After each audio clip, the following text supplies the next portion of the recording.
Anda jangan takut untuk dibenci kalau Anda berbuat benar. Saya selalu berpikir Rasulullah Shallallahu Alaihi Wasallam, Rasulullah yang maksum, Rasulullah yang suci, itu pun pernah diludahi, itu pun pernah dibenci. Maka apa yang dikatakan oleh Kiai Sahal Mahfud itu benar. Kalau Anda ingin menjadi orang, cukup diam saja, tidak usah posting, tidak usah ngomong apapun. Tapi kalau Anda ingin menjadi orang bermanfaat, itu memang sulit. Anda harus berjuang, Anda harus melakukan sesuatu untuk bermanfaat. Itu loh. Khairun nas anfa'uhum linnas.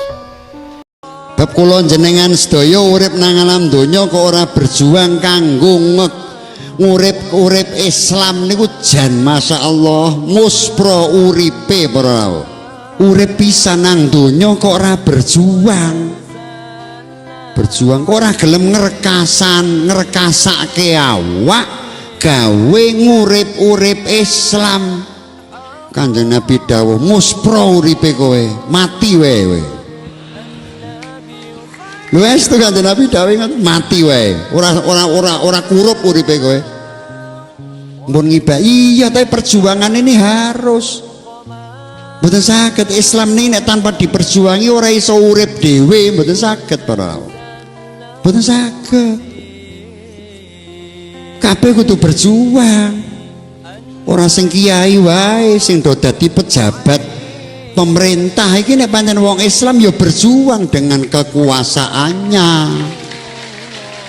Niku sing didhawuhi Kanjeng Nabi, mangka nalahu ilmun falyatasaddaq bi ilmihi.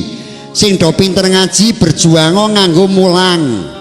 Wa mangka nalahu malun falyatasaddaq bi mali. Sing do sugih-sugih duit sedekah berjuang nganggo duwite.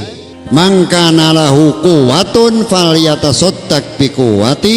Sing padha duwe kekuatan niki mboten mung kekuatan awak, kekuatan berpikir termasuk kekuasaan iki mlebu nang kekuatan. Nek lafale mung siji kuwatun, kuwat ki rasa.